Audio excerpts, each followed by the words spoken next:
ka një diçka pozitive se kur kena takime prind ose kur prindi vinë të shohin që në shkollë jo vetëm te kaldoja, po edhe te pjesa tjetër, po investohet, me të thënë drejtën, ka një impakt shumë pozitiv. E para, e dyta është investimin me kaldoj për me ngrohje, rrit edhe cilësinë e mësimit, nxënësit do të njihen komod nër klasa, gjithsesi na jena shumë falenderus, po flas këtu edhe në emën të drejtorisë shkollës, të këshillit prindve, nxënësve, por edhe të komunitetit. Për çka kena pa deri tash është prit me shumë pozitivitet. Këtë shkollë për hir të vërtetës nuk është investuar qysh në ditën e krijimit të saj.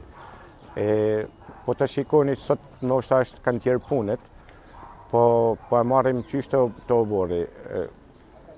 Qoftë edhe mbrëm, nuk është investuar edhe kjo është shtimi i kësaj vëmendjes për ne na ka vu edhe para disa objektiveve tjera që me investimet që po bëhet, por edhe na do jena të impenjum që ky ambient qoftë mbrëm, qoftë jashtë, do t'i ndrohet faqa për hir të vërtetës.